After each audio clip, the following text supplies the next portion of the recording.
میری بیوی شرک کرتی ہے اور میری بات نہیں مانتی ہے تو اس کو اپنے نکاح میں رکھنا کیسا ہے؟ اگر واقعی میں کھلم کھلا ایسا کوئی کام کر رہی ہے جو شریعت کی نظر میں شرک ہے تو بیوی سے کہیے کہ وہ توبہ کرے.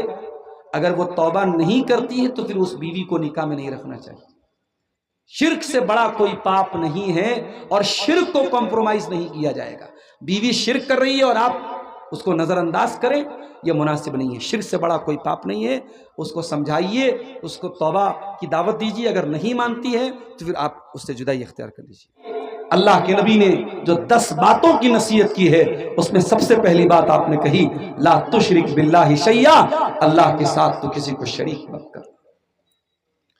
اس دھرتی کے اوپر سب سے بڑا پاپ اگر کوئی ہے، سب سے بڑا گناہ اگر کوئی ہے تو اللہ کے ساتھ شرک کرنا ہے. حضرت لقمان اپنے بچے سے کہتے ہیں یا بنی لا تشرک باللہ، اے میرے بچے تو اللہ کے ساتھ شرک نہ کرنا. ان الشرک لظلم عظیم، شرک دنیا کا سب سے بڑا پاپ ہے. اللہ قرآن میں 18 نبیوں کا تذکرہ کرنے کے بعد کہتا ہے وَلَوْ أَشْرَكُوا لَحَبِطَ عَنْهُمْ مَا كَانُوا يَعْمَلُونَ. ہمارے 18 نبیوں نے بھی اگر اللہ کے ساتھ شرک کیا ہوتا ان کی تمام نیکیاں برباد ہو گئی ہوتی، ان کے تمام اعمال برباد ہو گئے ہوتے. اللہ قرآن میں اپنے آخری نبی سے کہتا ہے وَلَقَدْ أُوحِيَ إِلَيْكَ وَإِلَى الَّذِينَ مِن قَبْلِكَ لَئِن أَشْرَكْتَ لَيَحْبَطَنَّ عَمَلُكَ وَلَتَكُونَنَّ مِنَ الْخَاسِرِينَ. اے میرے نبی اگر آپ نے بھی شرک کر دیا تو آپ کی بھی تمام نیکیاں برباد ہو جائیں گی. شرک تمام نیکیوں کے لیے زہر کا کام کرتا ہے.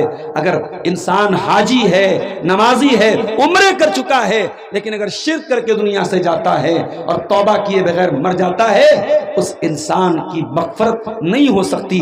اللہ نے اعلان کر دیا کہ مشرک کے لیے جنت حرام ہے. انہو من یشرک باللہ فقد حرم اللہ علیہ الجنہ، جو اللہ تعالیٰ کے ساتھ شرک کرے گا اس کا ٹھکانہ جہنم ہے. وَمَأْوَاهُ النَّارُ، اس کا ٹھکانہ جہنم ہے، جنت اس کے لیے حرام ہے. وَمَا لِلظَّالِمِينَ مِنْ انصار، اور ایسے ظالموں کا کوئی مددگار نہیں ہے.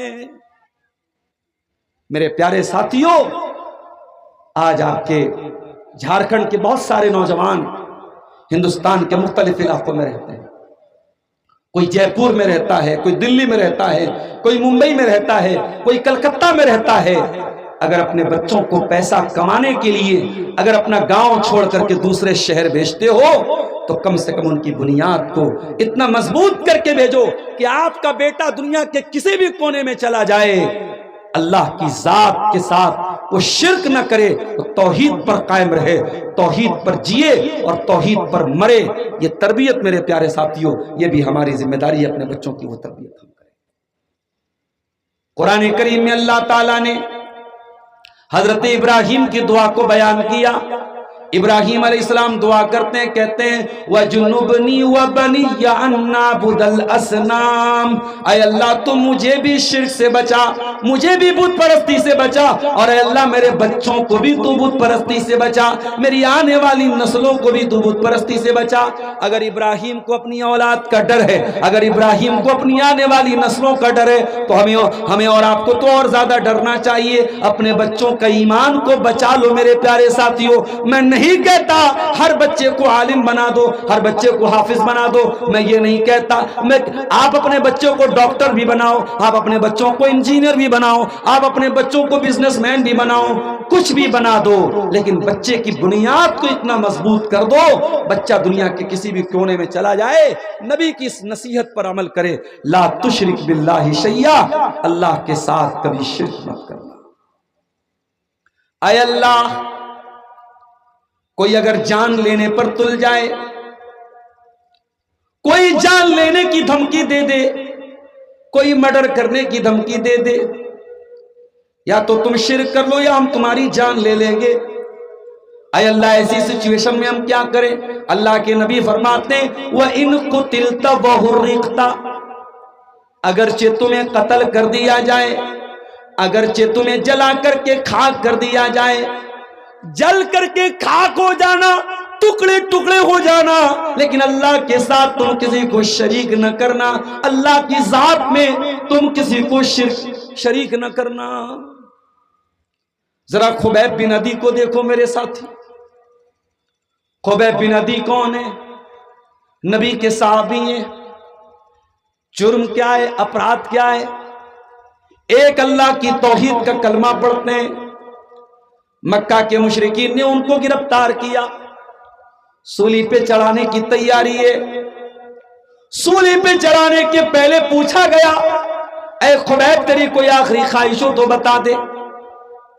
کہا ہے مکہ والو، ایک آخری خواہش ہے، 2 رکعت نماز پڑھنے کی مہلت دے دو۔ کہا ٹھیک ہے پڑھ لو تم۔ حضرت خبیب نے 2 رکعت ہلکی نماز پڑھی، سلام پھیرنے کے بعد فرمایا، او مکہ والو، اگر اس بات کا ڈر نہ ہوتا کہ کہیں تم یہ نہ سمجھو میں موت کے ڈر سے نماز کو لمبا کر رہا ہوں تو میں اور لمبی نماز پڑھتا۔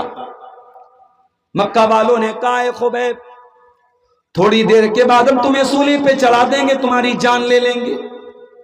اے خبیب، تمہیں ایک آخری چانس ہم دے رہے ہیں، مرنے کے پہلے آخری چانس دے رہے ہیں۔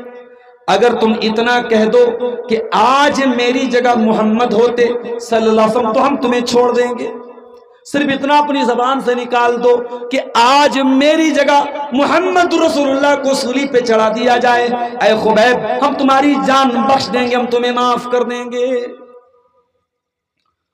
حضرت خبیب نے فرمایا، او ظالمو، تم میری جگہ میرے نبی کی جان لینے کی بات کرتے ہو، ارے میں تو یہ بھی گوارا نہیں کروں گا کہ میری جان بخش دی جائے، مجھے چھوڑ دیا جائے اور میرے نبی کے پاؤں میں ایک کانٹا بھی چبویا جائے۔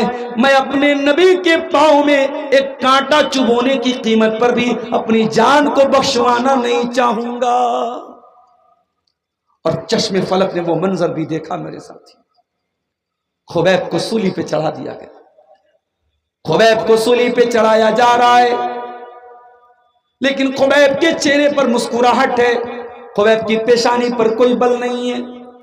اور خبیب کیا کہتے ہیں، او لوگو، وَلَسْتُ أُبَالِي حِينَ أُقْتَلُ مُسْلِمًا، جب میں اسلام کی حالت میں دنیا سے جا رہا ہوں، جب میں توحید کی حالت میں دنیا سے جا رہا ہوں تو مجھے اس بات کی کوئی پرواہ نہیں ہے، عَلَىٰ أَيِّ جَنْبٍ كَانَ لِلَّهِ مَصْرَعِي، کہ مجھے کیسے پٹکا جائے گا، مجھے کیسے مارا جائے گا، کیسے مجھے سولی پہ چڑھایا جائے گا اور کیسے میری جان لی جائے گی، مجھے اس بات کی کوئی پرواہ نہیں ہے۔ مجھے پرواہ ہے تو اس بات کی پرواہ ہے کہ میں توحید پہ دنیا سے جا رہا ہوں۔ مرتے دم تک توحید کی حفاظت کرو میرے پیارے ساتھی، کبھی اس غلط فہمی میں نہ رہنا، ہم تو بغیا میں رہتے ہیں، ہم تو منڈروں میں رہتے ہیں، ہم تو انصاری سماج کے لوگ ہیں، ہمارے یہاں کوئی قبر پرستی نہیں ہے، ہمارے یہاں کوئی شرک نہیں ہو رہا ہے، کبھی اس غلط فہمی میں نہ رہنا۔ دنیا کے کسی بھی کونے میں چلے جانا، سب سے بڑا خطرناک گناہ شرک ہے، اور شرک سے ہمیشہ اپنے دامن کو بچا کر کے رکھنا۔ اللہ کے نبی فرماتے ہیں لا تشرک باللہ شیئا، اللہ کے ساتھ شرک نہ کرنا، وَإِن قُتِلْتَ وَحُرِّقْتَ، اگرچہ تجھے قتل کر دیا جائے، تجھے جلا دیا جائے۔ دوسری چیز، وَلَا تَعُقَّنَّ وَالِدَيْكَ، اور اے معاذ بن جبل، اپنے ماں باپ کو نہ ستانا، اپنے ماں باپ کو تکلیف نہ دینا، اپنے ماں باپ کی نافرمانی نہ کرنا۔ کبھی آپ نے غور کیا قرآن کریم میں اللہ تعالیٰ نے اپنے ذکر کے بعد، اپنی توحید کے بعد اکثر مقامات کے والدین کا ذکر کیا ہے۔ قرآن کا 15واں پارہ اٹھائیے، وَقَضَىٰ رَبُّكَ أَلَّا تَعْبُدُوا إِلَّا إِيَّاهُ وَبِالْوَالِدَيْنِ إِحْسَانًا، تیرے پروردگار کا حکم ہے عبادت کرو تو اللہ کی کرو اور اپنے ماں باپ کے ساتھ اچھا سلوک کرو۔ اما یبلغن عندک الکبر احدہما او کلاہما فلا تقل لہما اف ولا تنہرہما وقل لہما قولا کریما، تمہارے ماں باپ میں سے کوئی ایک تم کو بڑھاپے میں مل جائے، ماں مر گئی باپ مل گیا، باپ مر گیا ماں مل گئی، کوئی ایک تم کو مل جائے تو زیادہ خیال رکھنا، دونوں مل جائیں تب بھی خیال رکھنا، ان کو اف بھی نہ کہنا، ان سے ڈانٹ کر کے بات نہ کرنا، ان سے ادب سے بات کرنا، تمیز سے بات کرنا۔ بہت بڑی ہستی ہوتی ہے ماں کی ہستی۔ اللہ نہ کرے کسی کی ماں کو یہ دن دیکھنا پڑے کہ ماں بستر پہ پاخانہ کرے اور بیٹے کو صاف کرنا پڑے۔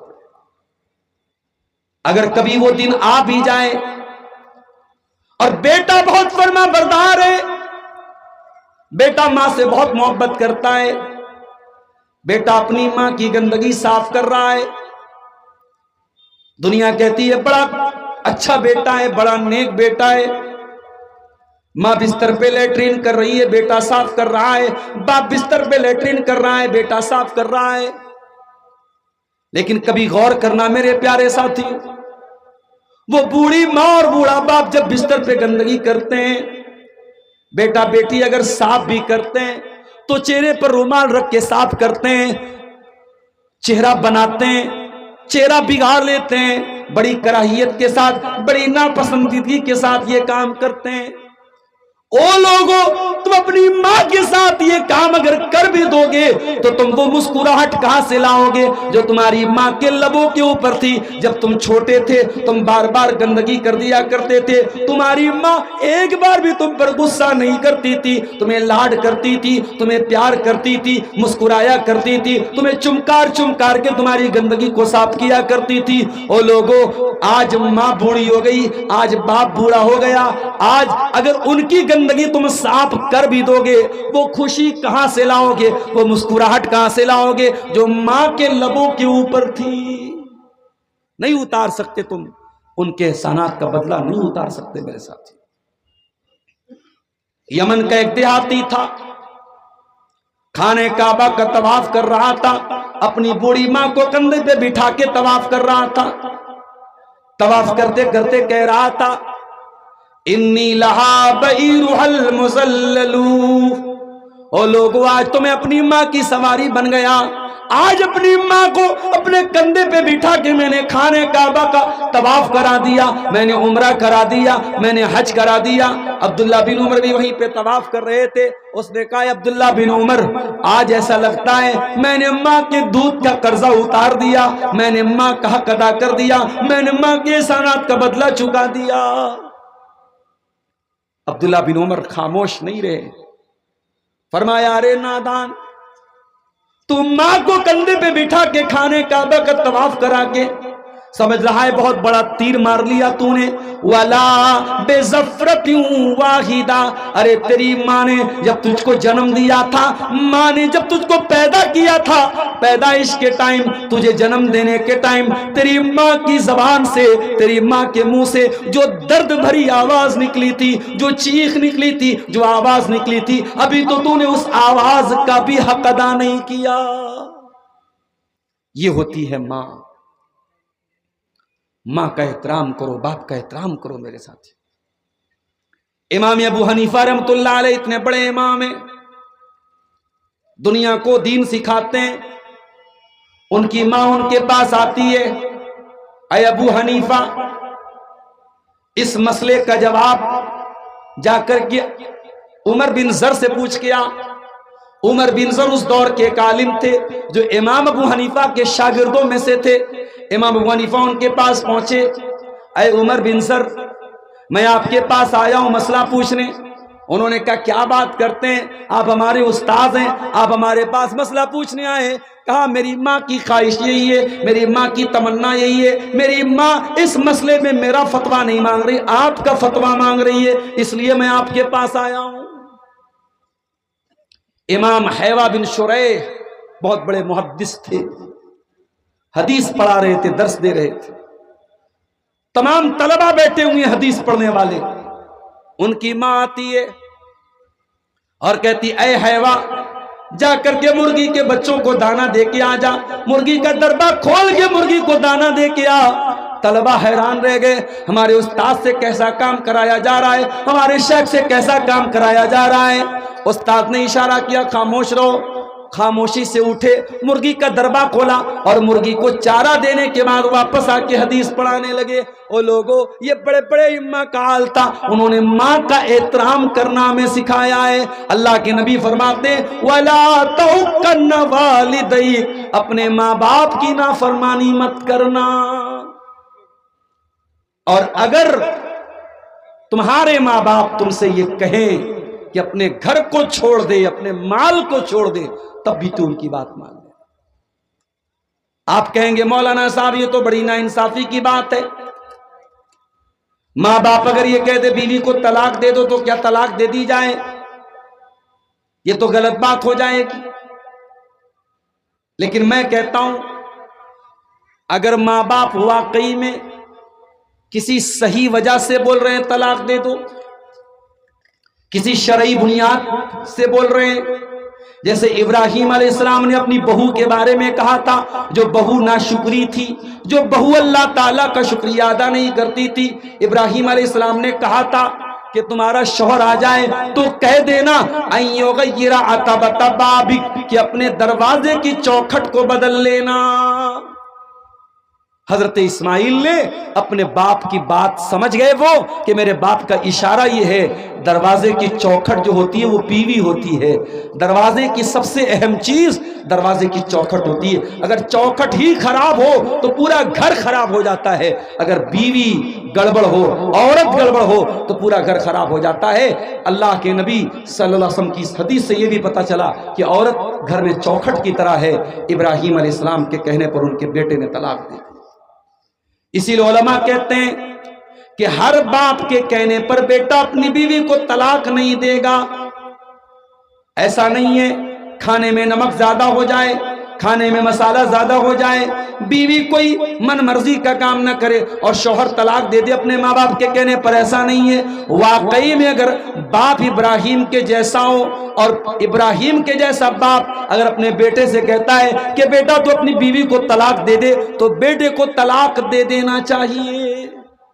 وَإِنَّمَا رَاكَ أَن تَخْرُجَ مِنْ أَهْلِكَ وَمَالِكَ، اللہ کے نبی فرماتے ہیں اگر تمہارے ماں باپ تم سے یہ کہیں اپنا مال چھوڑ دے تو مال کا موہ مت کرنا، مال کا لالچ مت کرنا، مال چھوڑ دینا، مال چھوڑ کر کے چلے جانا، ماں باپ کو ناراض مت کرنا۔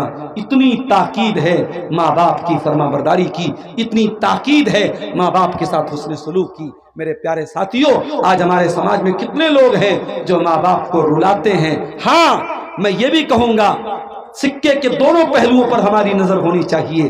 اگر سماج میں ایسی اولاد ہے جو ماں باپ کو رلاتی ہے تو ایسے والدین بھی سماج میں ہم کو ملیں گے جو اپنی اولاد کو رلاتے ہیں، جو اولاد کے ساتھ ناانصافی کرتے ہیں، جو لڑکے لڑکیوں کی شادی میں تاخیر کرتے ہیں، جو لڑکے لڑکیوں کی تربیت میں کوتاہی کرتے ہیں۔ ابھی ہم اس پر بھی بات کریں گے۔ اللہ کے نبی نے یہ دوسری بات کہی کہ خبردار اپنے ماں باپ کی نافرمانی مت کرنا۔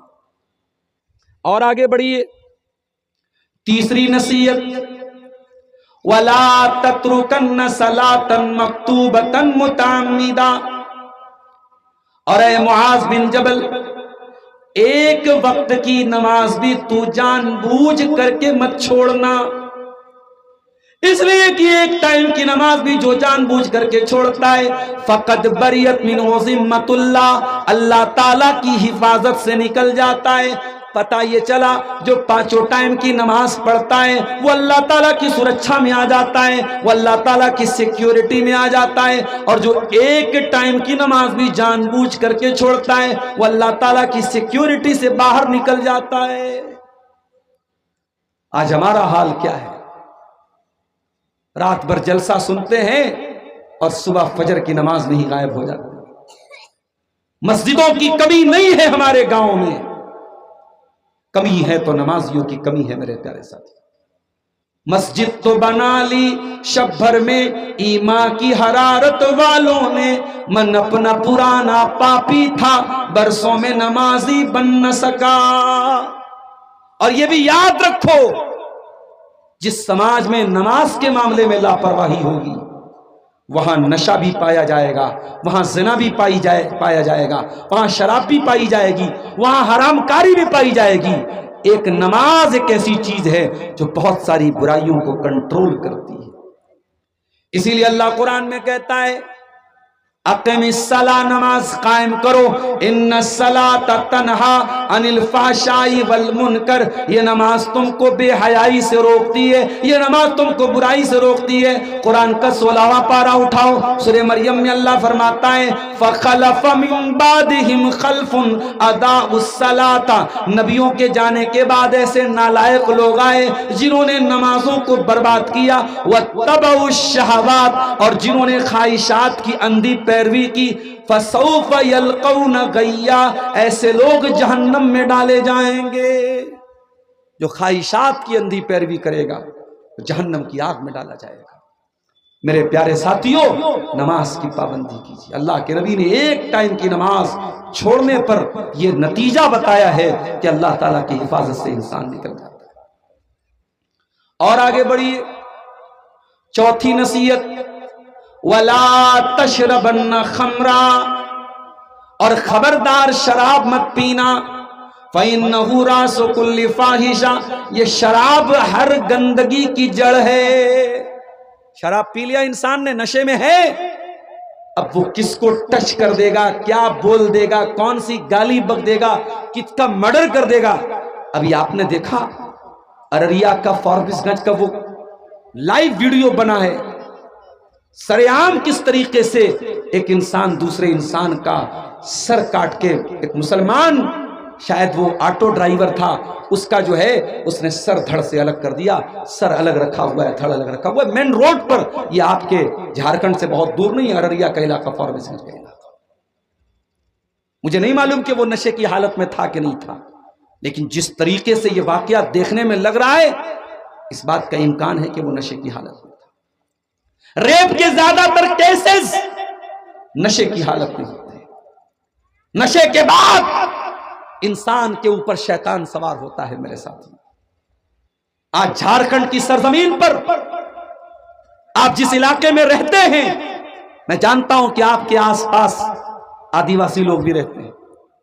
ابھی ہم لوگ ایک مرتبہ سڑک پہ چل رہے تھے، آدی واسیوں کی کوئی شادی تھی، ہمارے اسی جھارکھنڈ کے علاقے کے ایک بھائی ہمارے ساتھ بیٹھے تھے، انہوں نے کہا مولانا ان کی عورتیں بھی شراب پیتی، مرد اور عورت سب نشے میں دھت تھے اور ناچ رہے تھے، بیچ روڈ پہ ناچ رہے ہیں۔ اب ان کو زیادہ ہم چھیڑ بھی نہیں سکتے، ہم کو جانا بھی ہے، وہ ہماری بھاشا بھی نہیں سمجھتے، بڑا کبھی کبھی مسئلہ پیدا ہو جاتا ہے۔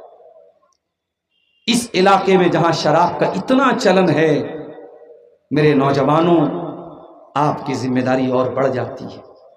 جب گناہ آسان ہو جائے، جب گناہ آسانی سے مل رہا ہو، اس ماحول میں گناہ سے اپنے دامن کو بچانا یہ مشکل ہوتا ہے۔ میرے پیارے ساتھ، آپ نیپال کی سرزمین پہ چلے جائیں، وہاں بھی شراب بہت عام ہے۔ چائے کے ہوٹل میں آپ چائے پینے چلے جائیں، وہاں بھی شراب بک رہی ہے۔ کسی ہوٹل میں کھانا، یہاں تک کہ مسلم ہوٹل میں گیا کھانا کھانے، جس کا مالک مسلم تھا، وہاں بھی دیکھا میں نے شراب رکھا ہوا ہے۔ اللہ رحم کرے، اللہ معاف کرے۔ اس قدر آسان ہے اور اس قدر عام ہے وہاں پہ شراب۔ میرے پیارے ساتھیوں، شراب اسلام کی نظر میں صرف حرام نہیں ہے، شراب ہر برائی کی جڑ ہے۔ اور اسی لیے اللہ کے نبی فرماتے ہیں جو شراب پیتا ہے، جو نشہ کرتا ہے، اللہ تعالیٰ ان یسقیہ اللہ من طینۃ الخبال، اللہ تعالیٰ شرابی آدمی کو، نشہ کرنے والے انسان کو اللہ تعالیٰ جہنمیوں کا پیپ اور مواد پلائے گا۔ تو نے دنیا کی وہ گندی چیز پی تھی، اب آخرت میں بھی تو گندی چیز پیے گا۔ ہاں دنیا میں اگر تو شراب سے بچتا، اس شراب سے دور رہتا، تو اللہ تعالیٰ تجھ کو جنت کی شراب پلاتا۔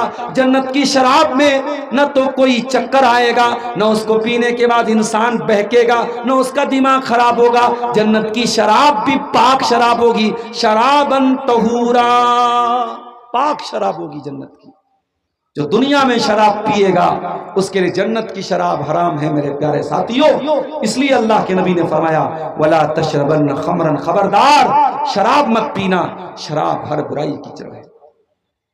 عثمان غنی رضی اللہ تعالیٰ عنہ ایک واقعہ بیان کرتے ہیں۔ پہلے کے دور میں ایک اللہ کا بہت نیک بندہ تھا، اس دور کی ایک بہت بدچلن عورت تھی۔ اس بدچلن عورت نے اس اللہ کے نیک بندے کو اپنے جال میں پھنسانے کے لیے پلان رچا۔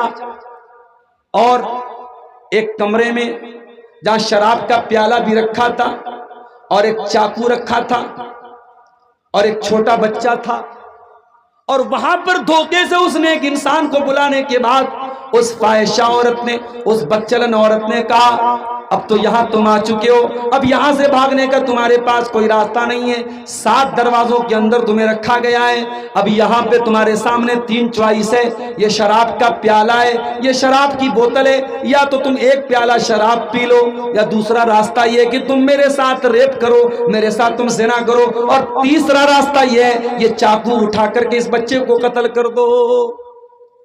اس متقی انسان نے سوچا بچے کو قتل کرتا ہوں تو یہ ہتیا ہو جائے گی، بڑا گناہ ہو جائے گا، عورت کے ساتھ زنا کرتا ہوں یہ بھی بہت بڑا گناہ ہو جائے گا، شراب پی لیتا ہوں یہ ہلکا گناہ ہے۔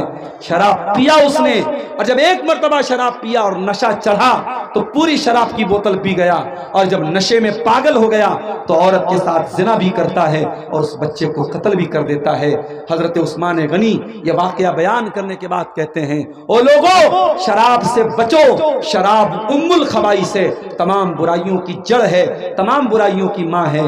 اور آج ہمارا نوجوان بہت آگے نکل چکا ہے، اب شراب تو بہت چھوٹی چیز ہو گئی، اب تو ڈرگس کا نشہ ہو رہا ہے، اب تو ہیروئن اور افیم اور گانجا اور چرس اور کتنی چیزوں کا نشہ ہو رہا ہے آپ سوچ نہیں سکتے۔ یعنی بہت سارے دوا کے سیرپ ایسے ہیں، بہت سارے میڈیکل اسٹور پہ ملنے والی دوائیں ایسی ہیں جن کو نشہ بنا کے نوجوان استعمال کر رہا ہے۔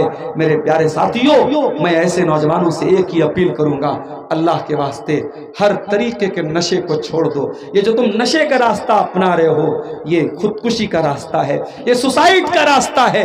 اپنے آپ کو ہلاک نہ کرو، اپنے پریوار پر ترس کھاؤ، اپنے ماں باپ پر ترس کھاؤ۔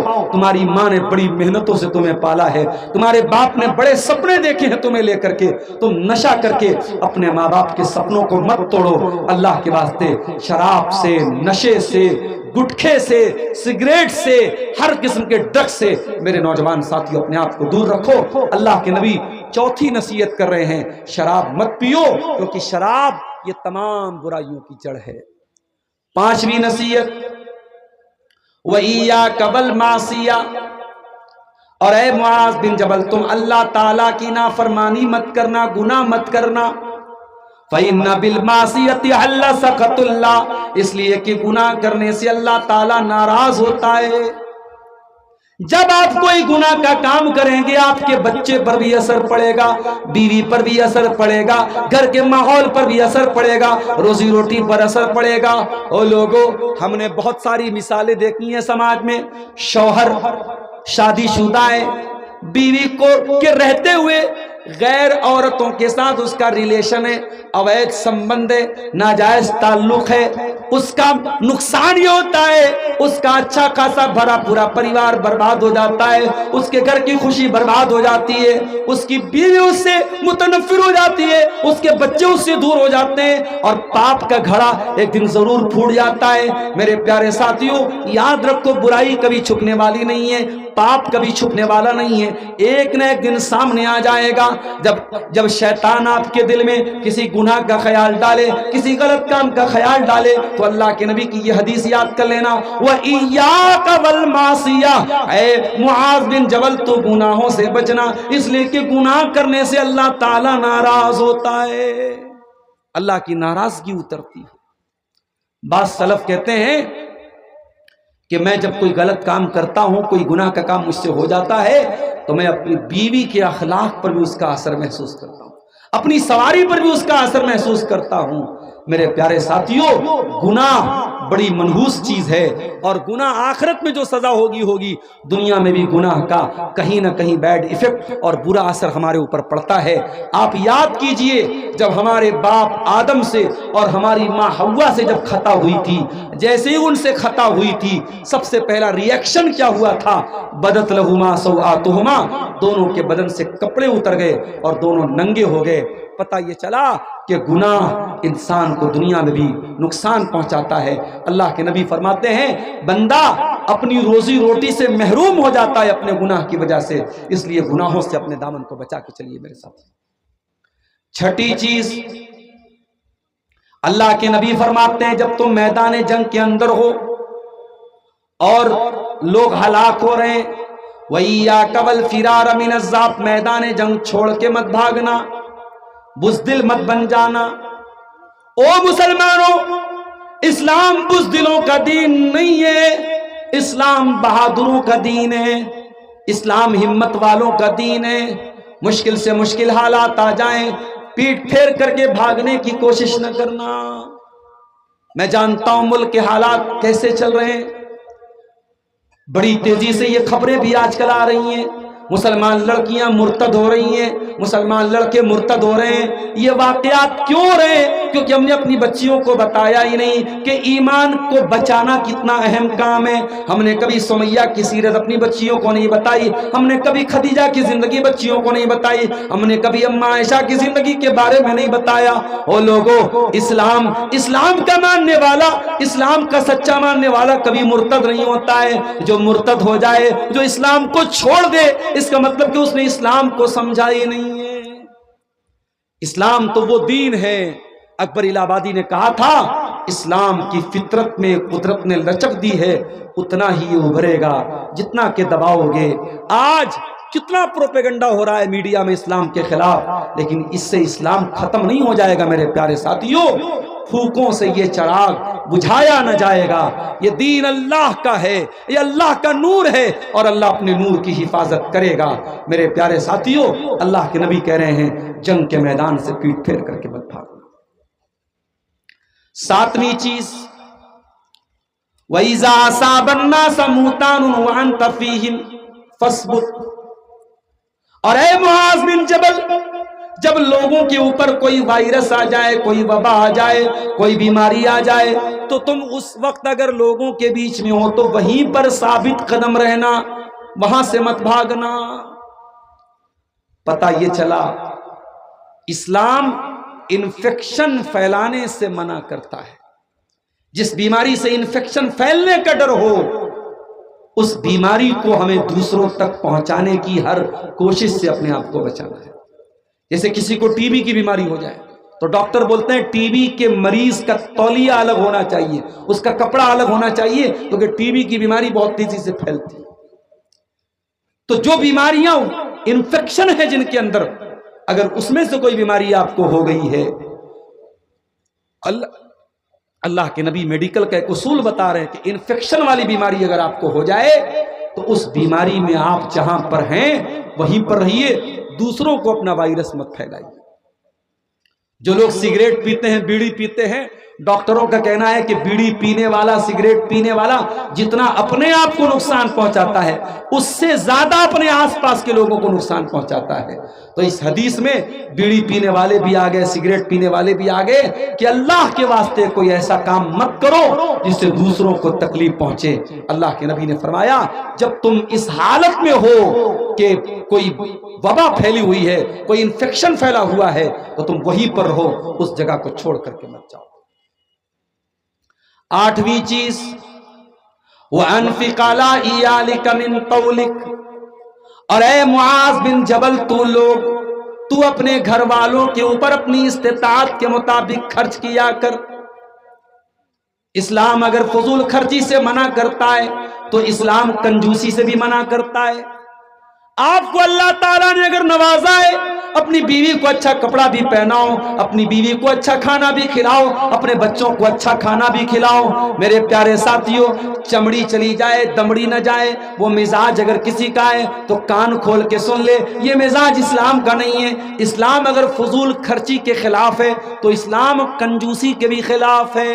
اللہ کے نبی تو یہاں تک فرماتے ہیں کہ اگر آپ اپنی بیوی کو کھانا کھلاتے ہیں اس پر بھی آپ کو ثواب ملے گا. اگر اللہ کو راضی کرنے کے لیے حتی اللقمۃ التی تضعها فی امراتک، اگر اپنی بیوی کے منہ میں اگر آپ لقمہ بھی ڈالتے ہیں، کھانا بھی کھلاتے ہیں، اس پر بھی میرے پیارے ساتھیوں آپ کو ثواب ملے گا. لہذا اپنے بال بچوں پر خرچ کیجئے.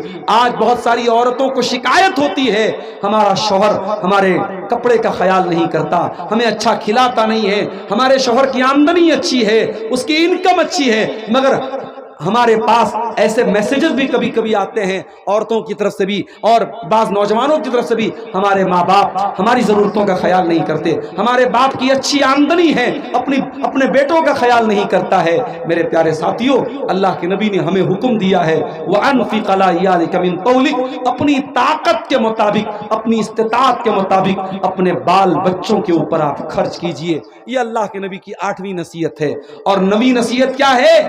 وَلَا تَرْفَعْ عَصَاكَ عَنْهُمْ أَدَبًا، اپنے بال بچوں کو سکھانے کے لیے، تعلیم دینے کے لیے اگر چھڑی کا استعمال کرنا پڑے تو چھڑی کا بھی استعمال کرو۔ جب تمہارا بچہ چھوٹا تھا، کوئی غلط کام کیا اس نے، تم نے لاڈو پیار کر کے اس بچے کا حوصلہ بڑھا دیا، کل وہی بچہ جب بڑا ہونے کے بعد وہی کام کرنے لگا۔ چھوٹا تھا، اسکول میں پڑھتا تھا، چھوٹی چھوٹی بچیوں کو پریشان کرتا تھا، تمہارے سامنے کمپلینٹ آئی، تم نے اپنے بچے کی سائیڈ لے لی، تم نے بچے کو ایک بار بھی نہ ڈانٹا نہ مارا کہ تو لڑکیوں کو بچیوں کو کیوں چھیڑ رہا ہے۔ تم نے چھوٹے بچے کو اگر بچپن میں سکھایا ہوتا کہ دوسروں کی بچیوں کو اور دوسروں کی بیٹیوں کو ستایا نہ کر، تو جوان ہونے کے بعد یہ ایان جیسے لڑکوں کی مثال ہمارے سامنے نہ آتی۔ میرے پیارے ساتھیوں، آپ اپنے بچوں کو بچپن سے حیا کا سبق سکھائیے۔ معاف کرنا، آج ہمارے بچے یوٹیوب کے ذریعے جوان ہو رہے ہیں، موبائل کے ذریعے جوان ہو رہے ہیں۔ ہمارے بچے ماں باپ سے زیادہ تو یوٹیوب کی بات مانتے ہیں، ماں باپ سے زیادہ تو موبائل کی بات مانتے ہیں۔ حالات تو یہاں تک پہنچ گئے ہیں، بچہ بغیر موبائل کے کھانا نہیں کھاتا ہے، جب تک ویڈیو نہ دکھایا جائے بچہ کھانا نہیں کھاتا ہے۔ بچہ اسکول جانے کے پہلے جب تک موبائل نہ دکھایا جائے وہ اسکول جانے کے لیے تیار نہیں ہوتا ہے۔ او لوگو، اتنا زیادہ موبائل کو اپنے بچوں کی مجبوری نہ بناؤ، ورنہ کل جوان ہونے کے بعد یہی بچہ جب 24 گھنٹہ موبائل سے چپکا رہے گا تو کیا کیا کانڈ کرے گا آپ سوچ بھی نہیں سکتے۔ وَلَا تَرْفَعْ عَصَاكَ عَنْهُمْ أَدَبًا، اپنے بچوں کو اور اپنے گھر والوں کو اگر ان کو مارنے کے لیے تمہیں چھڑی کا استعمال کرنا پڑے تو اس سے بھی تم پیچھے مت رہنا۔ اسی لیے اللہ کے نبی فرماتے ہیں جب تمہارے بچے 7 سال کے ہو جائیں تم ان کو نماز کا حکم دو، اور جب تمہارے بچے 10 سال کے ہو جائیں اور نماز نہ پڑھے تو ان کی پٹائی کرو۔ اگر آپ نے 10 سال کے بچے کو ایک ٹائم کی نماز چھوڑنے پر اگر چھڑی سے مارا ہوتا تو آج 18-20 سال کا آپ کا لڑکا بے نمازی نہ ہوتا۔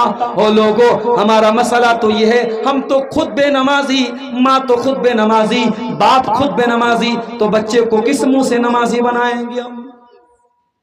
چھڑی کا استعمال کرنے کی تعلیم دی اللہ کے نبی۔ پتہ یہ چلا اتنا آسان کام نہیں ہے ماں باپ بننا، بچوں کی تربیت کرنا اتنا آسان کام نہیں ہے۔ میری پیاری ماں بہنوں، یہ جوان لڑکیاں جو آج بے پردگی کر رہی ہیں، بے حیائی کر رہی ہیں، ایسا تو نہیں ہے کہ جب وہ گھر سے کپڑا پہن کر کے نکلی تھی ان کی ماں کے اوپر، ان کی ماں کی آنکھ پر پٹی بندھی ہوئی تھی، ماں بھی دیکھ رہی تھی میری بیٹی کس حالت میں گھر سے نکل رہی ہے، باپ بھی دیکھ رہا تھا میری بچی کس حالت میں گھر سے نکل رہی ہے۔ بیٹی جوان ہو چکی ہے، بیٹی 15-16 سال کی لڑکی ہو چکی ہے، جوان لڑکی بے پردہ سج سور کر کے لپسٹک لگا کر کے میک اپ کر کے نکل رہی ہے۔ اگر ماں باپ کو کوئی اعتراض نہیں ہے اور ماں باپ نے نکلنے کی اجازت دی ہے، اس کا مطلب یہ ہوا کہ ماں باپ خود اپنی بچی کو بے حیا بنا رہے ہیں۔ یہ کچھ سوالات ہیں۔ اللہ اکبر۔ وَلَا تَرْفَعْ عَصَاكَ عَنْهُمْ أَدَبًا، اپنے بچوں کی تعلیم اور تربیت میں اگر چھڑی کا استعمال کرنا پڑے تو پیچھے مت ہٹنا۔ یہ اللہ کے نبی کی 9ویں نصیحت ہے میرے ساتھی۔ اور 10ویں نصیحت کیا ہے؟ وَأَخِفْهُمْ فِي اللَّهِ، اپنے بچوں کے دل میں اللہ کا ڈر پیدا کرو۔ ہو لوگو، آج میڈیا والے لاکھ زہر پھیلا رہے ہیں ایان کے خلاف، اور ایان کے ذریعے پوری مسلم کمیونٹی کے خلاف زہر پھیلا رہے ہیں۔ لیکن ہمیں بھی تو یہ سوچنا پڑے گا کہ کاش ہم نے اپنے بچوں کی تعلیم و تربیت پر توجہ دی ہوتی، ہم نے ان کے دل میں اللہ کا ڈر پیدا کیا ہوتا، ہم نے بتایا ہوتا کہ دوسروں کی بہن بیٹیوں کی عزت کے ساتھ کھیلنا یہ اسلام میں حرام ہے، یہ بچوں کو سکھایا ہوتا تو شاید یہ حالات نہ آتے۔ وَأَخِفْهُمْ فِي اللَّهِ، اپنے بچوں کے دل میں اللہ کا ڈر پیدا کرو میرے پیارے ساتھیوں، اپنے بچوں کو بتاؤ حلال کیا ہے، حرام کیا ہے، جائز کیا ہے، ناجائز کیا ہے۔ اللہ کے پیارے نبی مسجد میں بیٹھے ہوئے ہیں اور 5 سال کا آپ کا نواسا حضرت حسن رضی اللہ تعالیٰ عنہ مسجد میں آتے ہیں اور وہیں پہ زکوٰۃ کی کھجور رکھی ہوئی ہے اور ایک کھجور منہ میں اٹھاتے ہیں اور منہ میں ڈالنے لگتے ہیں۔ اللہ کے نبی کی نظر پڑتی ہے، اللہ کے نبی چاہتے ڈائریکٹ کھجور چھین کے پھینک دیتے، مگر بچے کو کی تربیت اس سے نہ ہوتی۔ آپ نے اس 5 سال کے بچے سے کہا کخ کخ، بیٹا تھوک دے، بیٹا نکال دے۔ اما شعورت انا لا ناکل الصدقہ، اے میرے بچے کیا تو نہیں جانتا تو محمد کا نواسا ہے، تو محمد رسول اللہ کا بیٹا ہے، تو میرے اہل بیت میں سے ہے، اور محمد رسول اللہ کے اہل بیت کے لیے زکوٰۃ کی رقم حرام ہے، ہم زکوٰۃ کی کوئی چیز نہیں کھا سکتے، بیٹا اس کھجور کو نکال دے۔ اللہ کے نبی 5 سال کے بچے کو حلال اور حرام کے بارے میں بتا رہے ہیں۔ آپ کا لڑکا 20 سال کا ہو گیا، آپ کی لڑکی 20 سال کی ہو گئی، آپ نے کب اس کو حلال و حرام کے بارے میں بتایا ہے؟ میرے پیارے ساتھیوں، یہ نبی کی نصیحت، اس کو گرے باندھ لیجئے، اس کو پلے باندھ لیجئے۔ وَأَخِفْهُمْ فِي اللَّهِ، اپنے بچوں کے دل میں اللہ کا ڈر پیدا کیجئے۔ یہ 10 نصیحتیں ہیں جو سونے کے حروف سے لکھے جانے کے قابل ہیں۔ ان 10 نصیحتوں پر اگر ہم عمل کر لیں انشاءاللہ ہمارے گھر کا ماحول بھی اچھا ہو جائے گا اور بہت ساری برائیوں سے ہمارا سماج بچ سکتا ہے۔ اب آئیے، یہ چند سوالات آئے ہیں، جلدی جلدی ان کا جواب دے کر کے ہم بات ختم کرتے ہیں۔ جانور کو ذبح کرتے وقت 3 مرتبہ بسم اللہ کہنا کیسا ہے؟ 3 مرتبہ کہنے کی کوئی ضرورت نہیں ہے، اللہ کے نبی سے 1 ہی مرتبہ بسم اللہ کہنا ثابت ہے۔ بسم اللہ اللہ اکبر پڑھ کر کے آپ جانور کو ذبح کر دیں، 3 بار کی کوئی ضرورت نہیں۔ دوسری نصیحت، وَلَا تَوْقَنَّ وَالِدَيْكَ وَإِنَّمَا رَاكَ أَن تَخْرُجَ مِنْ أَهْلِكَ وَمَالِكَ، اور اے معاذ بن جبل، اپنے ماں باپ کی تو نافرمانی نہ کرنا، اپنے ماں باپ سے قطع تعلقی نہ کرنا، اپنے ماں باپ سے رشتہ نہ توڑ لینا۔ اگر تیرے ماں باپ تجھے اپنے گھر سے نکلنے کو بول دیں، اگر تیرے ماں باپ اپنے مال کو چھوڑنے کو بول دیں، تب بھی تو ان کی بات مان لینا، ان کو ناراض نہ کرنا۔ ابھی میں صرف ترجمہ کر رہا ہوں، ابھی میں اس کو کلیئر کروں گا کہ حدیث کا مطلب کیا ہے۔ تیسری نصیحت، وَلَا تَتْرُكَنَّ صَلَاةً مَكْتُوبَةً مُتَعَمِّدًا، اور اے معاذ بن جبل، ایک وقت کی نماز بھی تو جان بوجھ کر مت چھوڑنا۔ فَإِنَّ مَن تَرَكَ صَلَاةً مَكْتُوبَةً مُتَعَمِّدًا، ایک ٹائم کی نماز بھی اگر کوئی جان بوجھ کر کے چھوڑتا ہے، فقد بریت منہ ذمت اللہ، تو اللہ تعالیٰ کی سرکشا سے نکل جاتا ہے، اللہ تعالیٰ کی ذمہ داری سے نکل جاتا ہے، اللہ تعالیٰ کی حفاظت سے نکل جاتا ہے۔ چوتھی نصیحت، وَلَا تَشْرَبَنَّ خَمْرًا، اور اے معاذ بن جبل، کبھی شراب مت پینا، فَإِنَّهُ رَأْسُ كُلِّ فَاحِشَةٍ، یہ شراب ہر برائی کی جڑ ہے۔ پانچویں نصیحت، وَإِيَّاكَ وَالْمَعْصِيَةَ، اور اے معاذ بن جبل، تو گناہ سے بچنا، تو اللہ کی نافرمانی سے بچنا، تو پاپ کرنے سے بچنا۔ فَإِنَّ بِالْمَعْصِيَةِ حَلَّ سَخَطُ اللَّهِ، اس لیے کہ جب اللہ تعالیٰ کی نافرمانی ہوتی ہے، جب گناہ کا کام ہوتا ہے، جب پاپ ہوتا ہے، تو اللہ تعالیٰ کا غصہ نازل ہوتا ہے، اللہ کی ناراضگی اترتی ہے۔ چھٹی نصیحت، اے معاذ بن جبل، وَإِيَّاكَ وَالْفِرَارَ مِنَ الذَّهَبِ، تو میدان جنگ سے کبھی پیٹ پھیر کر کے نہ بھاگنا۔ وَإِنْ هَلَكَ النَّاسِ، اگر دشمن تمہیں قتل بھی کر رہا ہے، تمہاری جان کے لالے پڑ رہے ہیں، تمہاری جان جا رہی ہے، اے معاذ بن جبل، اس سچویشن میں بھی تم جنگ کے میدان سے مت بھاگنا۔ ساتویں نصیحت، وَإِذَا أَصَابَ النَّاسَ مُوتَانٌ، وَأَنْتَ فِيهِمْ فَاصْبِرْ. اور اے معاذ بن جبل، اگر کبھی لوگوں کے اوپر کوئی ایسی بیماری آ جائے جو موت کی چپیٹ میں لوگوں کو لے کے جا رہی ہے، کوئی وائرس پھیل جائے، کوئی وبا پھیل جائے، کوئی جان لیوا بیماری پھیل جائے، تو زمین کو چھوڑ کے مت بھاگنا، تو وہیں پر رہنا، اس علاقے کو، اس سرزمین کو چھوڑ کے مت بھاگنا. 8ویں نصیحت، وَأَنْفِقْ عَلَىٰ عِيَالِكَ مِنْ طَوْلِكَ. اپنے بچوں پر، اپنے پریوار پر اللہ تعالیٰ نے جتنا نوازا ہے اس حساب سے اپنے بال بچوں پر بھی خرچ کرنا. 9ویں نصیحت، وَلَا تَرْفَعْ عَصَاكَ عَنْهُمْ أَدَبًا. اور اے معاذ بن جبل، اپنے پریوار کو، اپنے بال بچوں کو اگر دین سکھانے کے لیے، ان کی تربیت کرنے کے لیے اگر چھڑی کا استعمال بھی کرنا پڑے، اگر مارنا پڑے، اگر پیٹنا پڑے، تو اس سے بھی تم پیچھے مت رہنا. اور آخری نصیحت 10ویں، وَأَخِفْهُمْ فِي اللَّهِ. اور اے معاذ بن جبل، اپنے گھر والوں کے دل میں اللہ تعالی کا ڈر پیدا کر دینا. یہ ہے اس حدیث کا ایک مختصر سا ٹرانسلیشن کہہ لیجئے، انواد کہہ لیجئے، ترجمہ کہہ لیجئے، جو میں نے حدیث پڑھی تھی آپ کے سامنے، اس حدیث کا یہ ترجمہ ہے. اس حدیث میں اللہ کے نبی نے 10 باتوں کا حکم دیا ہے. اور اگر ہم بہت لمبی تقریر نہ سن کر کے، رات بھر جلسے نہ سن کر کے، صرف اس ایک حدیث پر عمل کر لیں اور ان 10 باتوں پر عمل کر لیں، انشاءاللہ بہت سارے مسئلے حل ہو جائیں گے، بہت ساری برائیاں ختم ہو جائیں گی. حدیث کے راوی کون ہیں؟ معاذ بن جبل رضی اللہ تعالی. یہ وہ صحابی ہیں جو 18 سال کی عمر میں اسلام لائے تھے. 18 سال کی عمر میں ہمارا نوجوان موبائل پر بیٹھ کر کے ویڈیو گیم کھیلتا رہتا ہے. 18 سال کا نوجوان لڑکیوں سے چیٹنگ کرتا رہتا ہے. 18 سال کا نوجوان نشہ کر رہا ہے. 18 سال کا نوجوان آوارہ گردی کر رہا ہے. 18 سال کی عمر میں معاذ بن جبل رضی اللہ تعالیٰ عنہ اسلام قبول کرتے ہیں.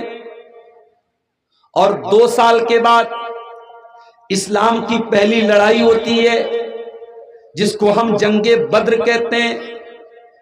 اس جنگ بدر میں اللہ کے پیارے نبی کے ساتھ جو 313 صحابہ کرام تھے، ان 313 میں 20 سال کا ایک نوجوان بھی تھا جس کا نام معاذ بن جبل تھا. بہت کم عمر میں ایمان لائے اور 38 سال کی عمر میں ان کا انتقال ہو گیا. اتنی کم عمر انہوں نے پائی تھی. جوانی میں ایمان لائے، بڑھاپے کے پہلے انتقال ہو گیا. لیکن اتنا بڑا مقام و مرتبہ ہے معاذ بن جبل کا. اللہ کے پیارے نبی فرماتے ہیں میری امت کے اندر حلال و حرام کی سب سے زیادہ جانکاری اگر کوئی رکھتا ہے تو معاذ بن جبل رکھتے ہیں. آپ نے فرمایا قرآن سیکھنا ہے تو 4 لوگوں سے سیکھو. ان 4 لوگوں میں ایک نام معاذ بن جبل کا بھی ہے. قرآن سیکھنا ہے، قرآن پڑھنا ہے تو معاذ بن جبل سے قرآن پڑھ لو. ایک مرتبہ اللہ کے نبی معاذ بن جبل کو یمن بھیج رہے تھے. یمن کا گورنر بنا کر کے بھیج رہے تھے اور اللہ کے پیارے نبی پیدل چل رہے تھے اور معاذ بن جبل اونٹنی کے اوپر سوار تھے. اللہ کے پیارے نبی ان کو سمجھا رہے تھے، نصیحتیں کر رہے تھے، بتا رہے تھے کہ ان کو یمن میں جا کے کیا کیا کرنا ہے. انہی باتوں کے دوران اللہ کے پیارے نبی نے فرمایا اے معاذ بن جبل، ہو سکتا ہے کہ آئندہ سال تم مدینے میں آؤ اور تمہاری ملاقات تمہارے نبی سے نہ ہو پائے. اے معاذ بن جبل، ہو سکتا ہے کہ آئندہ سال تم مدینے میں آؤ اور تمہارا گزر تمہارے نبی کی قبر کے پاس سے ہو، تم اپنے نبی کا دیدار نہ کر پاؤ، تم اپنے نبی کو دیکھ نہ پاؤ. ہو سکتا ہے کہ آئندہ سال تم اپنے نبی سے ملاقات نہ کر پاؤ. اتنا سننا تھا معاذ بن جبل زارو قطار رونے لگے. اے اللہ کے نبی، کیا وہ دن بھی ہم کو دیکھنا پڑے گا جب آپ اس دنیا سے چلے جائیں گے اور آپ کا دیدار ہمیں نصیب نہ ہوگا؟ آپ نے مدینہ کی طرف اپنی نظریں اٹھائیں اور آپ نے فرمایا اے معاذ بن جبل، قیامت کے دن سب سے زیادہ میرے قریب رہنے والے وہ لوگ ہوں گے جو متقی ہوں گے، جو پرہیزگار ہوں گے، جو اللہ تعالیٰ سے ڈرنے والے ہوں گے. کوئی بھی ہو اگر تقوی والا ہے، اللہ سے ڈرنے والا ہے، قیامت کے دن وہ اپنے نبی کے ساتھ رہے گا. اللہ کے نبی نے معاذ بن جبل کو تسلی. معاذ بن جبل وہ صحابی ہیں، ایک مرتبہ اللہ کے نبی نے ان کا ہاتھ پکڑا اور ہاتھ پکڑ کے فرمایا واللہ انی لأحبک، اے معاذ اللہ کی قسم میں تجھ سے بہت محبت کرتا ہوں. وہ لوگوں، یہ کتنے خوش قسمتی کی بات ہے، یہ کتنی بڑی خوش نصیبی کی بات ہے. اللہ کے نبی کسی سے کہہ دیں کہ میں تجھ سے بہت زیادہ محبت کرتا ہوں. اللہ کے پیارے نبی معاذ بن جبل سے کہہ رہے ہیں واللہ انی لأحبک، اے معاذ بن جبل اللہ کی قسم میں تجھ سے بہت محبت کرتا ہوں. اور اس کے بعد اللہ کے نبی نے ان کو ایک دعا سکھائی تھی. ہر فرض نماز کے بعد اس دعا کو پڑھنے کا حکم دیا. مجھے امید ہے کہ وہ دعا آپ کو بھی یاد ہوگی. کون سی دعا ہے؟ رب اعنی علی ذکرک و شکرک و حسن عبادتک، اے اللہ تو میری مدد فرما کہ میں تیرا ذکر کروں، میں تیرا شکر کروں اور اچھے طریقے سے تیری عبادت کروں. ہم یہ نماز کے بعد دعا پڑھتے ہیں. یہ دعا اللہ کے پیارے نبی نے معاذ بن جبل کو سکھائی تھی. یہ وہ صحابی ہے جو یہ حدیث روایت کر رہے ہیں. معاذ بن جبل کہتے ہیں اللہ کے پیارے نبی نے 10 باتوں کی نصیحت کی، اور 10 باتوں میں سب سے پہلی بات آپ نے جو فرمائی وہ بغیا والوں وہ نماز کے بارے میں نہیں تھی. پہلی بات جو آپ نے بیان فرمائی وہ روزے کے بارے میں نہیں تھی. پہلی بات جو آپ نے بیان فرمائی وہ زکوٰۃ اور حج کے بارے میں نہیں تھی. آپ نے فرمایا لا تشرک باللہ شیئا، اے معاذ بن جبل تو اللہ کے ساتھ کسی کو شریک مت کرنا. کہیں ایسا نہ ہو کسی پیڑ کے آگے، کسی مزار کے آگے، کسی قبر کے آگے، کسی پتھر کے آگے تو سجدہ جا کے کرنے لگنا. کہیں ایسا نہ ہو تیرے گھر میں لال کالے پیلے دھاگے تیرے بچوں کو پہنائے جانے لگے. کہیں ایسا نہ ہو تیرے گھر کی عورتیں بھی مزاروں پہ جا کے اولاد مانگنے چلی جائیں، نقلی پیروں کے پاس، نقلی باباؤں کے پاس جا کے اولاد مانگنے لگے.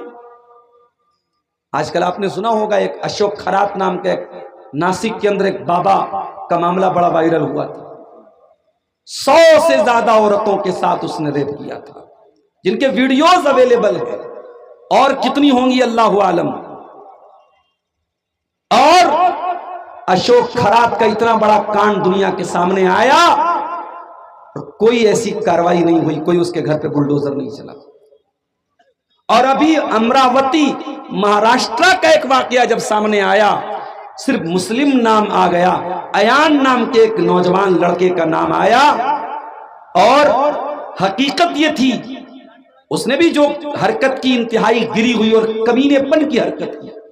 اس نے بہت ساری لڑکیوں کو اپنے جال میں پھنسایا، اور صحیح بات یہ کہ 8 لڑکیوں کا ویڈیو اس کا وائرل ہوا اور پولیس نے گرفتار بھی کیا. اس کے گھر پہ بلڈوزر بھی چلا، اور 8 ویڈیو کو میڈیا آج 180 ویڈیو بنا کے پیش کر رہی ہے. صرف نام میں مسلم آ جائے تو میڈیا کا رویہ دیکھ لیجئے. اشوک خرات کے معاملے میں جو میڈیا خاموش تھی، جب نام ایان آ گیا، مسلم نام آ گیا، تو میڈیا میں سب کے بیانات بھی آنے لگے. ہم تو ایک ہی گزارش کریں گے، میڈیا والوں سے بھی کریں گے اور قانون کے رکھوالوں سے بھی کریں گے، کہ ہم جس قانون کو مانتے ہیں اور جو ہمارے بھارت کا سنویدھان جو کہتا ہے، وہ قانون کسی دھرم کی بنیاد پر، کسی جاتی کی بنیاد پر، کسی کے مذہب کی بنیاد پر کوئی بھید بھاؤ نہیں کرتا ہے. قانون کے چہرے پر پٹی بدی رہتی ہے، قانون مذہب کے معاملے میں اندھا ہوتا ہے، اگر قانون کا پالن ہو رہا ہے تو سب کے ساتھ ہونا چاہیے۔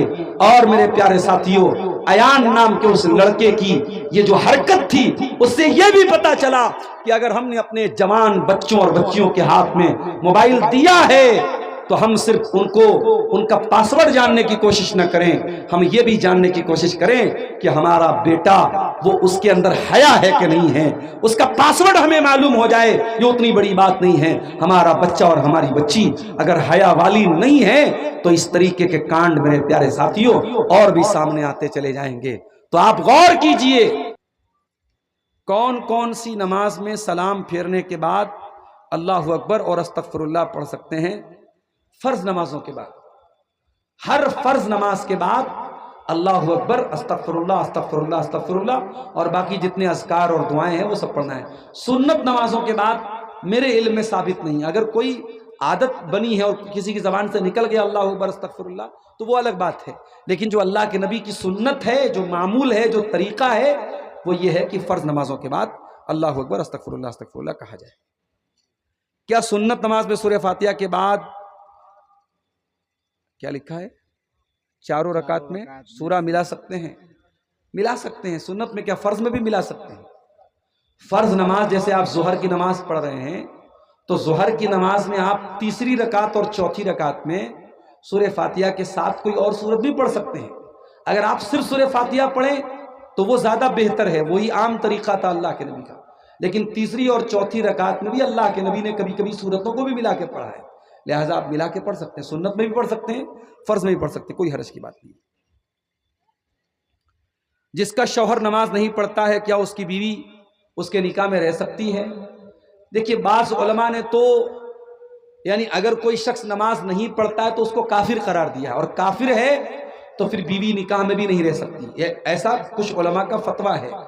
لیکن جو صحیح بات ہے وہ یہ ہے کہ اگر کوئی انسان نماز نہیں پڑھتا ہے سستی کی وجہ سے، لیکن نماز کو مانتا ہے کہ ہاں نماز فرض ہے، اس کی اہمیت کو مانتا ہے، لیکن اپنی سستی اور کاہلی کی وجہ سے نماز نہیں پڑھتا ہے، تو وہ انسان بہت بڑا گنہگار ہے لیکن کافر نہیں ہے۔ اور جب کافر نہیں ہے تو نکاح باقی رہے گا، بیوی نکاح میں رہے گی، لیکن بیوی کو چاہیے کہ اپنے شوہر کو ہر طریقے سے، دیکھیے عورت بہت کچھ منوا سکتی ہے شوہر سے، وہ پیار کے ذریعے، غصے کے ذریعے، اپنی اداؤں کے ذریعے بہت کچھ شوہر سے منوا سکتی ہے۔ اگر شوہر بے نمازی ہے تو بیوی اگر تل جائے تو شوہر کو وہ نمازی بنا سکتی ہے، لیکن اس بنیاد پر نکاح ختم ہو جائے گا ایسا مسئلہ نہیں۔ ہاں اگر کسی کا شوہر انکار کر دے، وہ نماز کو مانتا ہی نہ ہو، نماز کو فرض، تو پھر وہ انسان اسلام سے خارج ہو جائے گا اور پھر نکاح بھی ٹوٹ جائے گا۔ 4 رکعت والی نماز میں سنت ہو یا فرض دوسری رکعت میں درود شریف پڑھ سکتے ہیں؟ یعنی یہ پوچھنا یہ چاہ رہے ہیں کہ 2 رکعت پڑھنے کے بعد جو ہم اتحیات میں بیٹھتے ہیں تو کیا اس میں ہم درود شریف پڑھ سکتے ہیں؟ بالکل پڑھ سکتے ہیں، درود شریف پڑھ سکتے ہیں، پڑھنا بہتر ہے۔ اور اگر آپ صرف اتحیات پڑھ کے تیسری رکعت کے لیے کھڑے ہو جائیں تو بھی کوئی حرج کی بات نہیں ہے، درود شریف پڑھنے میں کوئی حرج کی بات ہے، پڑھ بھی سکتے ہیں نہیں بھی پڑھ سکتے ہیں، دونوں طریقہ جائز ہے۔ رمضان کے مہینے میں 6 سال پہلے رمضان کے مہینے میں بیوی کے ساتھ ہم بستری کر لیا، کفارہ ادا نہیں کیا، ایک بچہ ہے، حدیث کی روشنی میں کیا ہے؟ یہ مشورہ دیں۔ دیکھیں کفارہ اگر ادا نہیں کیا ہے، روزے کی حالت میں اگر کسی نے بیوی کے ساتھ جمع کر لیا ہے تو اس کا کفارہ یہ ہے کہ 60 دن تک لگاتار روزہ رکھا جائے، اگر اس کی طاقت نہیں ہے تو 60 مسکینوں کو کھانا کھلایا جائے، اور اگر اس کی بھی طاقت نہیں ہے تو پھر انسان اللہ تعالیٰ سے توبہ اور استغفار کرے۔ تو یہ کفارہ بہرحال اس کو دینا ہے، اور اگر اس نے نہیں دیا ہے تو وہ گناہ پر گناہ کر رہا ہے۔ اب جب اس کو یہ احساس ہو رہا ہے کہ ہاں مجھے کفارہ ادا کرنا چاہیے تھا، اگر پیسے والا آدمی ہے، اللہ تعالیٰ نے نوازا ہے تو 60 مسکینوں کو کھانا کھلا دے، اور اگر اس کے پاس اس کی طاقت نہیں تو 60 دن تک لگاتار 2 مہینے تک لگاتار روزہ رہے، یہ اس کا کفارہ ہے۔ یہ کفارہ دیے بغیر اس کی جان نہیں چھوٹے گی۔ عشاء کے بعد سے ہی بیٹھ کر کے تقریر سن رہے تھے، ان کا صبر اور ان کا برداشت کا مادہ جواب دے گیا، بہت سارے لوگ چلے بھی گئے، لیکن جو حضرات بھی بیٹھے ہیں پنڈال کے نیچے، میں ان کے جذبے کو سلام کرتا ہوں، اور آپ کے دلوں میں جو محبت ہے قرآن و حدیث کو سننے کی، علماء کو سننے کی، اس جذبے کو میں سراہتا ہوں، اس جذبے کی قدر کرتا ہوں، اور اللہ سے دعا کرتا ہوں رب العالمین جس طریقے سے تو نے ہمیں رات کے 2:30 بجے بھگیا کے اس پروگرام میں، 2 روزہ پروگرام میں تو آج ہمیں تو نے جمع ہونے کی توفیق بخشی ہے۔ ہم نے مختلف علماء کے بیانات سنے ہیں، شیخ جرجیز صاحب کا خطاب ابھی آپ نے سنا، ان کے پہلے شیخ فضل الرحمان صاحب، شیخ امام الاسلام اثری صاحب اور دیگر بہت سارے علماء کے خطاب آپ نے سنے ہیں۔ اللہ تعالیٰ سے میں دعا کرتا ہوں رب العالمین ہمیں ان تمام علماء کرام کی باتوں کو جن کو ہم نے سنا ہے ان پر عمل کرنے کی توفیق عطا فرمائے، اور کہنے اور سننے سے زیادہ رب العالمین ہمیں عمل کرنے والا بنائے، ہمارے اندر عمل کا جذبہ پیدا فرمائے۔ میرے بھائیوں، وقت اور حالات کی نزاکت کو میں بہت اچھی طریقے سے سمجھتا ہوں۔ 2 دن کا پروگرام ہے، ضروری نہیں ہے کہ پہلے دن بھی پروگرام کو بالکل آخر تک فجر کی اذان تک چلایا جائے۔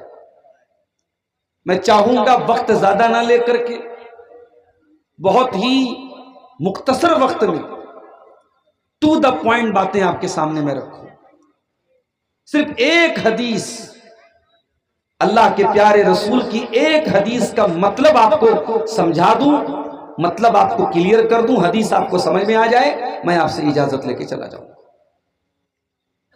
آئیے پہلے میں حدیث کا ترجمہ کر دیتا ہوں، پھر حدیث میں جو باتیں بیان ہوئی ہیں ایک ایک بات کو ہم سمجھنے کی کوشش کریں۔ وعن معاذ بن جبل رضی اللہ عنہ قال، معاذ بن جبل رضی اللہ تعالیٰ عنہ کہتے ہیں، اوصانی رسول اللہ صلی اللہ علیہ وسلم بعشر کلمات، اللہ کے پیارے رسول نے مجھ کو 10 باتوں کا حکم دیا۔ کون سی 10 باتیں تھیں؟ فرمایا لا تشرک باللہ شیئا، اے معاذ بن جبل تو اللہ کے ساتھ کسی کو شریک نہ کرنا، تو شرک نہ کرنا۔ وَإِن قُتِلْتَ وَحُرِّقْتَ، تجھے قتل کر دیا جائے، تجھے جلا دیا جائے، تب بھی تو اللہ کے ساتھ شرک مت کرنا۔